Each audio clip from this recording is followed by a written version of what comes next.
Hello, and welcome to this episode of DJ Force 10 in Conversation. My conversation this week, or this episode, I should say, is with Johannes of Cult of Luna. They are about to release their new album. It is out on the 20th of September. And, I managed to catch him in a couple of weeks ago. We should probably hear from the interview. There's a couple of things I referenced that were a little while ago. It was kind of embargoed interview until now because they've got, like I say, they're on the sort of promotional trail. And it was a fantastic chat. We hit about the album, their tour, all that kind of good stuff. So do stay tuned for that. First things first, I just want to say a couple of thank yous, mainly to the people that have been messaging me regarding the previous couple of episodes. Thank you for your feedback. It's all been good. And I'm glad you enjoyed the shows, to be honest with you. The one with Zardonic was fantastic. It was a nice long form conversation. The one with Tiffany, it was amazing because it's like that's an icon from when I was younger, and the fact that she's still going now and making quality music as well was absolutely amazing. And I've been listening to her Pieces of Me album, so do check that out. Also, Zardonic's latest album, Become, do check that out as well if you like a bit of electronic drum and bass metal type crossover, much like my show Crossing the Streams, in fact, which it is featured on. And those who downloaded any of my episodes, thank you. And if they're still hanging around, thank you. Where are we going to go now? What am I doing? Oh, my scratching. Yeah, 365 days of scratch. Still doing that. We're on 248 today as of recording this. And that's been going well. It's been testing me because it's something that I'm having to push myself to do. But I'm going to hold myself accountable even more now. By the end of it, this was something I've had in mind but never announced, I don't think. I want to have a routine, a scratch routine done by the end of this, so that by the time it gets to 365, you're going to do a full routine. I've been teasing stuff. I've been trying stuff out in those videos using all the technology I've got at my disposal. Tractor Pro 3, the Audio 8 interface, the Tractor Vinyl, and I've got Phase now as well, which has kind of like saved my needles, which is great. I mean, I've been going back to vinyl a lot recently, but like the Phase thing is just sort of there because I can practice with that for a good few hours without having to wear out my needles, because those things are expensive. Even the ones that I reviewed previously are still expensive, especially if you've got a family and they need food. And food always trumps needles. So doing that. If you want to support me on that, I'm at DJ Force X on Instagram. That's DJ FORCEX. Also, you can search me out on YouTube as well, where you get the full videos. If you look up 365 days of scratch as a hashtag, it will show up on there as well. But do follow me. You'll find the links and everything. You go to djforcex.com and you'll find all the links on there as well. If there's anything, if you want to send some support, drop some messages on the YouTube videos. For those people that are enjoying the podcast, I did email you back saying thank you. But if any of you want to leave a review on wherever you downloaded it, especially Apple Podcasts or Stitcher, anywhere like that, the reviews do help. If anyone fancies doing that, just rack in however many stars you think it deserves, and maybe a little bit about it, but you can just leave stars, which will be awesome in itself. I want to try and rack that up. I'm trying to drop all kind of like notions of advertising and stuff like that, just purely keep it conversation based. I'm also looking at getting PRS licensed, which will cost money, but that will come out of my own pocket, so it doesn't matter. So I can actually feature some tracks on the show as well, which would be good, just so we can have that element to kind of make it a bit more like the radio show version of this, where I can have music playing. But yeah, that's all stuff in the pipeline and stuff to sort of think about and mull over. But those reviews would help if anyone is interested in doing so. If you've got a spare couple of minutes just to knock in a couple of stars in there and just sort of say, yeah, it was a cool conversation. You know, I don't want to press you into that. So I'm going to let you get on to the interview. because I'm rambling on enough. Oh, actually, sorry, one more thing. I am DJing a couple of nights coming up. It's the first Friday of every month. I DJ in Guildford in Surrey. I DJ a night called Schism, which I've been doing for many, many, many, many years.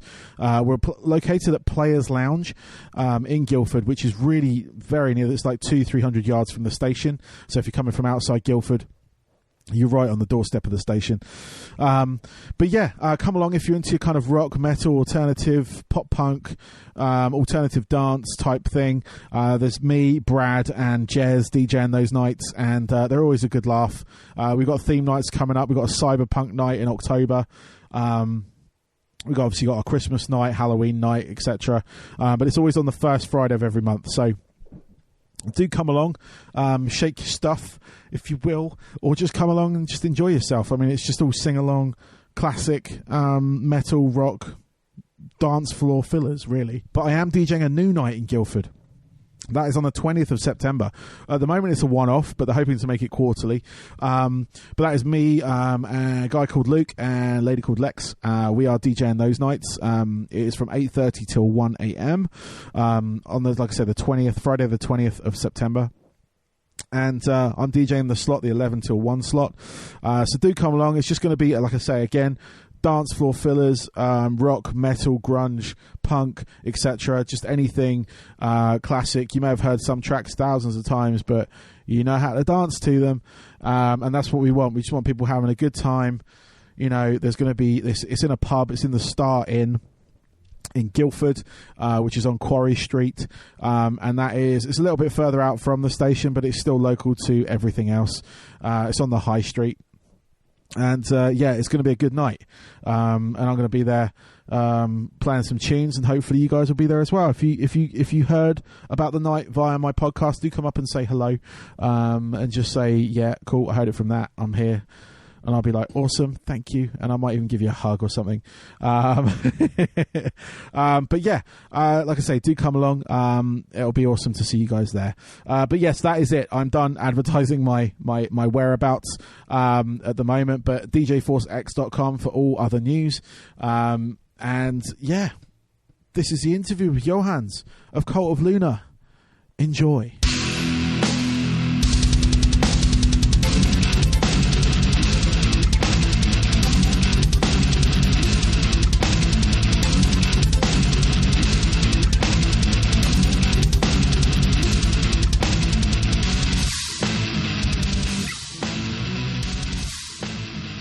But yeah, thank you for doing the interview, Johannes. No. I know, I mean, it's literally. I mean, you caught me in on a good vibe. I mean, since I don't have 5 other interviews under my belt today, which kind of, I think it makes my answers duller and more boring. So you caught me with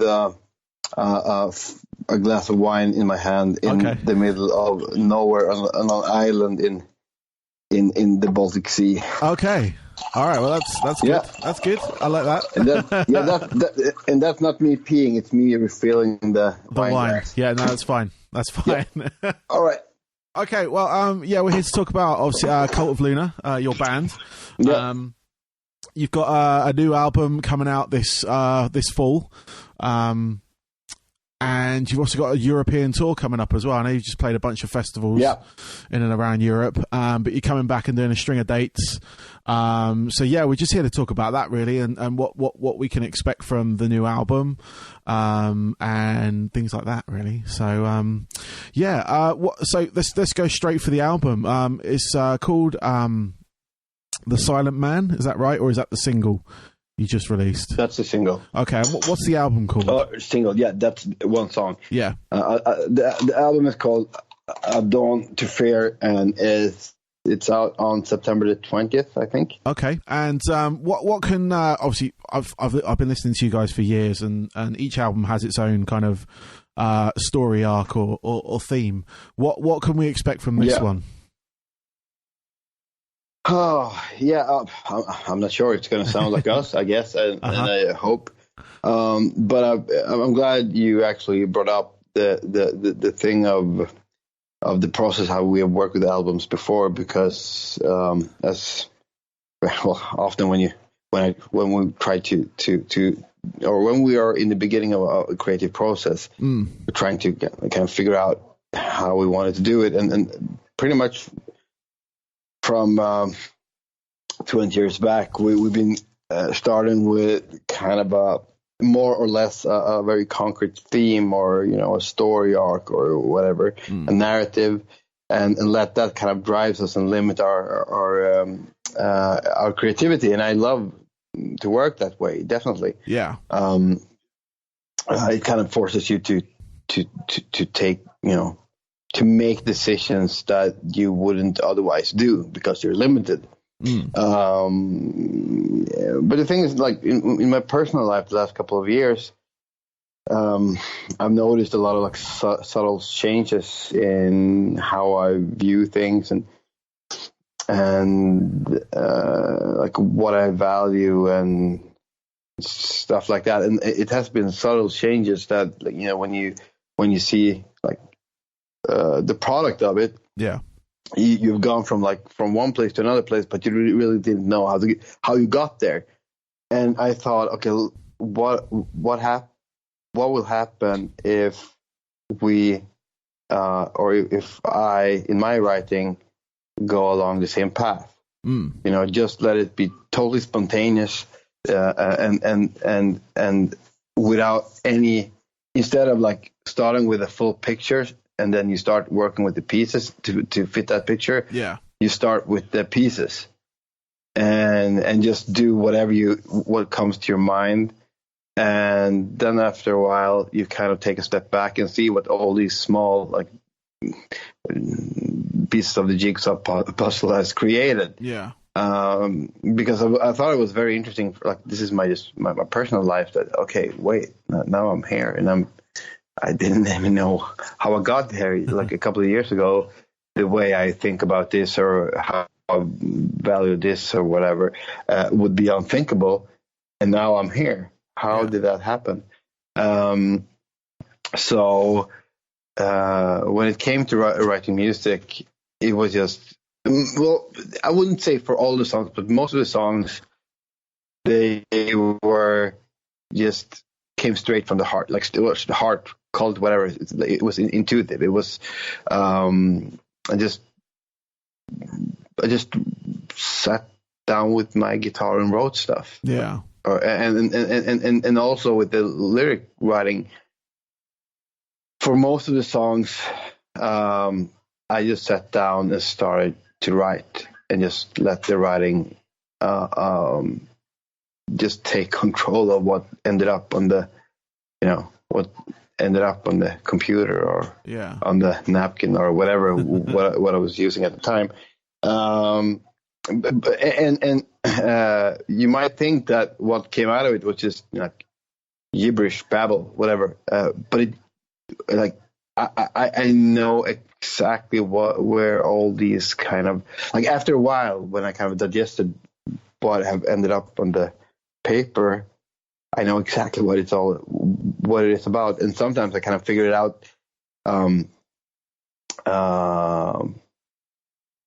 during the process. Yeah. Okay, this is where my mind is taking me now. Okay, let's continue. And then like after a while, we talked, me and Frederick, about where I ended up, or where I thought I ended up, and we kind of talked. Okay, let's continue down this route. I mean, for me, a lot of things have circulated around the feeling of where home is, and not only like geographically, but where your heart is, where do you want to end your life, where that kind of questions. And we kind of took a bunch of decisions of how we best would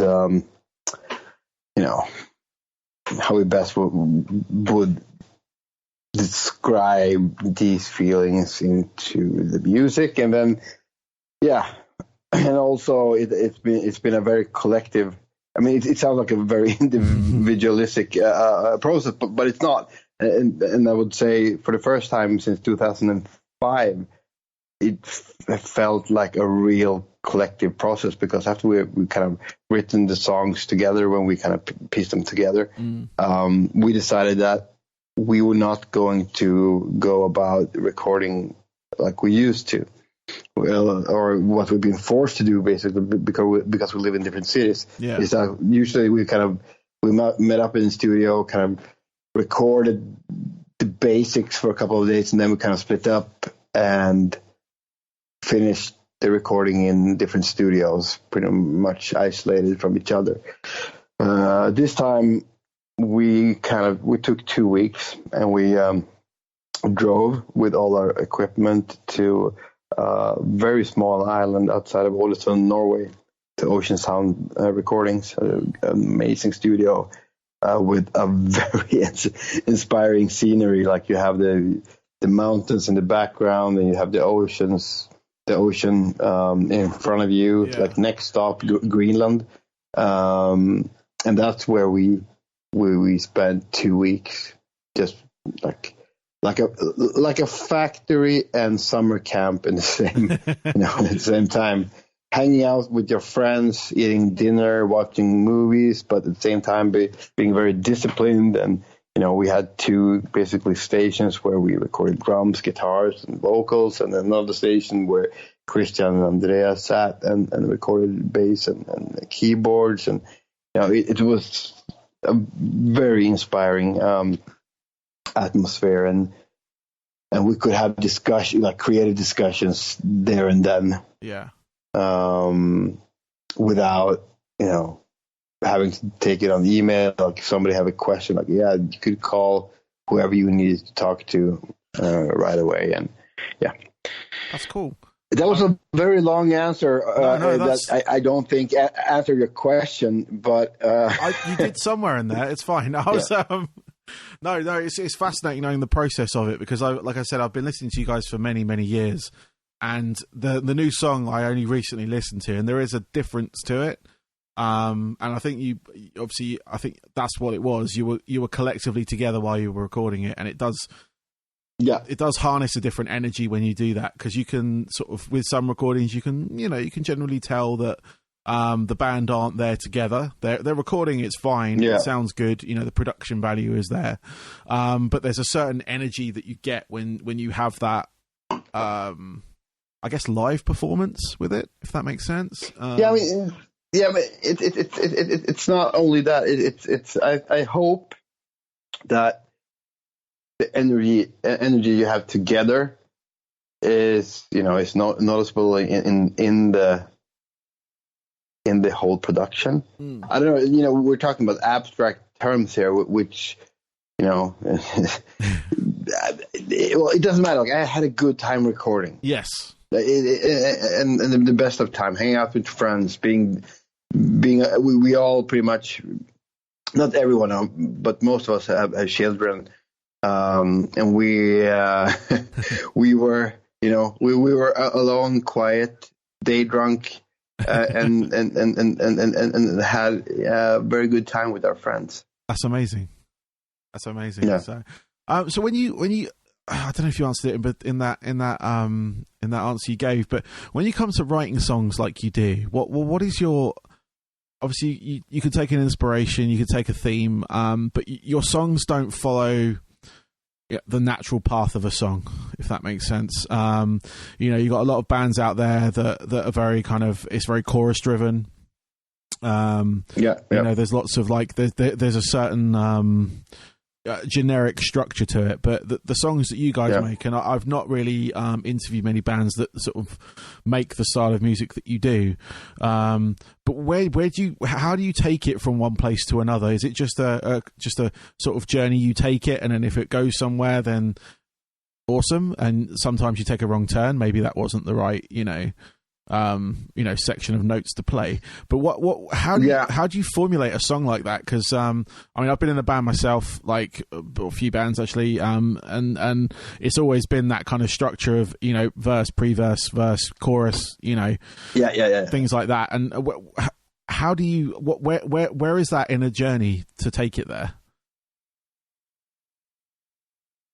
I think first of all, I mean, you need to dare to do it. Like I played in like verse chorus bands before, and I thought and think it's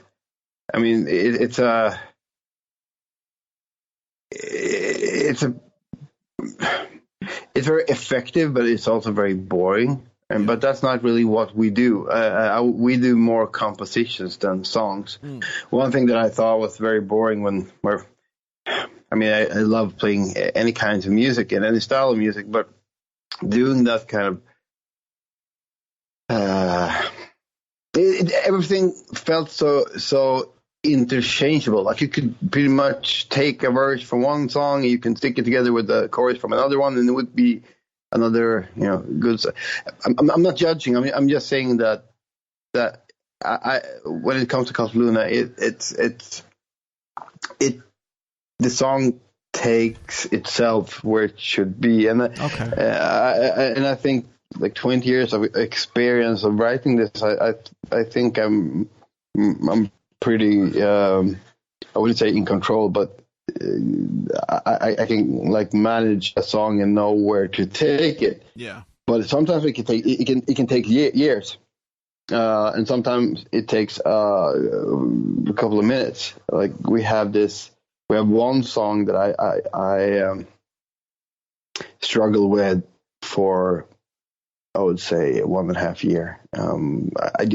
I tried so many ways of getting it where it should be, and I just kept failing. But I'm a big believer in the process that even like you need to write. Yeah. Even if it doesn't take you where, and that goes with lyrics too. Or stories or books or novels or whatever. Just write, and sooner or later, I mean, it's like, okay, I'm using this analogy too many times now, but I really feel it's honest that you need to continue to pull that rope. Yeah, you may not, like, you don't know when the end of it comes, but sooner or later you need to continue pulling it. Yeah. And if you don't write, you don't pull it. No. And if you write, you pull it, and you'll end up with whatever is at the end of it. Yeah. Even if the 51st, the riffs away or the way you continue the song isn't working, at least your like failing is also succeeding. Yes. At least you know that it wasn't the best idea. Yeah. And all of a sudden, you kind of find your way, and we did. And I'm really happy with how that song turned out. And we have tried it out now in a couple of festivals. It works really well in a live situation too. So excellent. That was what I was going to bring on to the tour you've got coming up. So perfect. Yeah. So yeah, I mean, you've just announced the European tour. You're going to be playing across October through December through various European countries. Sweden, Finland, Denmark, Netherlands, Germany, Belgium, London, all the major cities. Yeah. And that's quite a hefty tour. What can we expect from that? What is that? How are you going to be playing a lot of the new album on that tour? Are you going to sample a couple of tracks from it, or? No, I mean, that's always tough. You have to compromise between songs that people might want to hear from your back catalog, and some old songs you maybe haven't played before. Okay. And but also I'm like, I love the new songs. Like I literally think this is the best album we ever written. And I can't wait to play the songs live. But we haven't discussed any setlist yet. Okay. Maybe we should. Actually, we should. But right now, like we had such it's been a lot of work. Just practicing for the festivals, and now we've had a month of festivals, and now we have like 4 or 5 more in August, and after that we'll focus on the rest. Cool. But yeah, I kind of need to relearn the new songs, and we haven't talked about the setlist yet. However, I would love to be able to be in a situation that we practice enough songs that we can change the setlist every night. Yeah, that would be nice. That kind of keeps it fresh for you guys as well, because if you're used to playing certain songs over and over in a certain fashion, it's always good to kind of throw in an old one here and there that kind of freshens up your live experience, I guess. So. Yeah, exactly. Cool. So, away from this European tour, are you planning anything else afterwards? Is there anything else coming? Yeah, like me personally, and as the band has plans. Even though I cannot, even if I knew exactly what they were, I should know, but I don't. I can't say anything, but I know we have stuff planned. Cool. Until the fall of 2020, and I'm going to have a very, very, very busy year with a lot of other stuff that's in the pipes right now. So okay, which of course I can say nothing of yet. Yes, as always. Yeah. Yes, as always. Yeah. But the best. I don't care, but I know a lot of people that will get pissed. Yeah, no, I know what that's like. That's fine. But that's fine. Obviously, people can keep an eye on your website, cultofluna.com, for any kind of announcements, things like obviously social media profiles and whatnot as well. So yeah, I've got a couple of, like I said before, a couple of questions left just to sort of wrap things up. These are sort of more centric to you. These are kind of questions I do ask on my podcast quite often to various artists that I have spoken to. So, yes, what are your 3 top albums that kind of shape either the musician that you are now or the man that you've become? You can pick. It's like a personal or a business kind of one. Yeah, like you know what's gonna happen. I'm gonna say a bunch of albums and I'm gonna regret it as soon as I hang up. Okay, but yeah. I mean, I would say the most important albums that I can think of, like the one most important album that is Unbroken Life, Love, Regret, that I listened religiously to during my teenage years. Unbroken was like a metal hardcore band from San Diego that was very, like, it spoke very. It was a perfect record for me at the time as an angry teenager with a lot of emotional issues, and also musically, it kind of shaped. It was a starting point where that's where I learned to write songs and all that. Okay, cool. Yeah. I mean, there's a lot of albums that I think. Well, okay.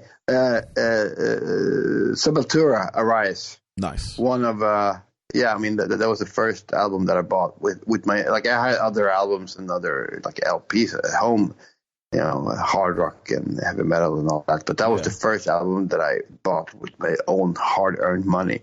Nice.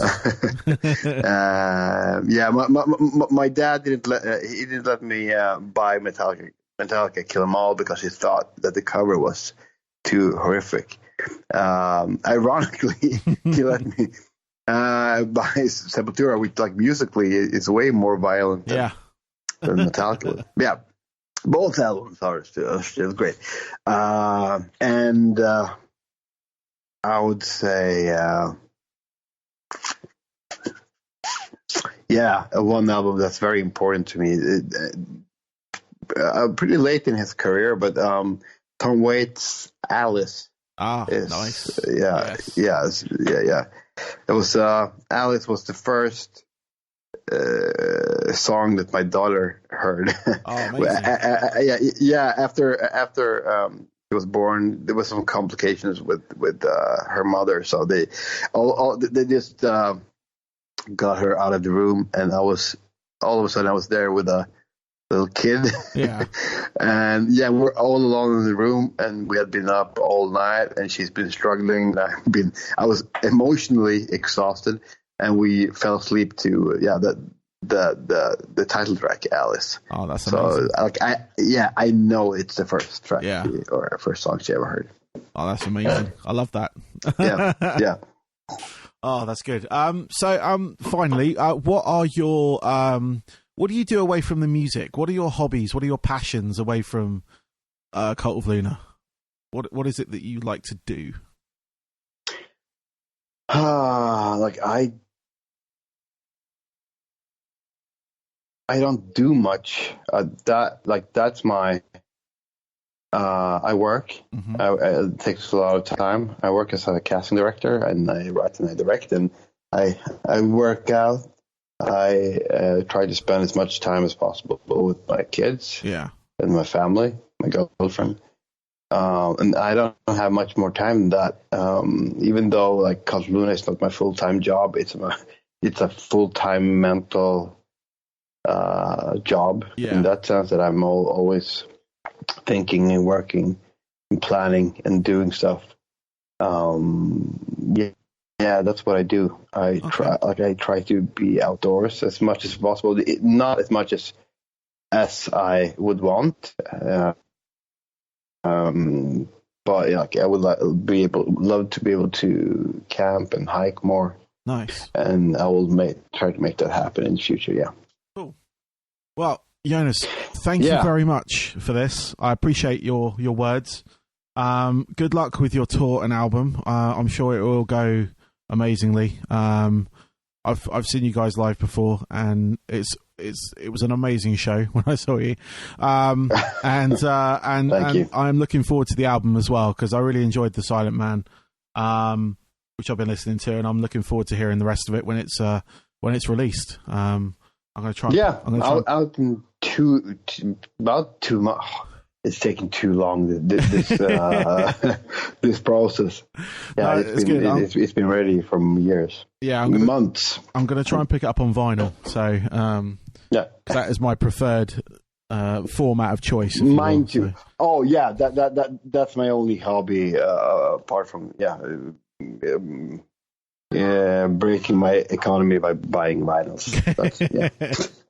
Yeah, I'm a scratch DJ, so I like to I don't scratch everything up because I like to play vinyl as well. But I'm currently doing a 365 days of scratching thing I've put myself through. I'm currently on today is 211. If you wanted to know the exact day of the year, it is. So I'm making my way through that. Keep at it. No, I'm going to. But yeah, Johannes, thank you very much again, mate. And go back to your family because I can hear them in the background. And didn't want to take you away from that. Still awake. I know how it is. I got 2 kids of my own, so they're still awake as well. You know how it is. Exactly. All right. Well, you have a good night. Thank you, mate. Thank you very much. Yeah. Bye-bye. Cheers. Bye.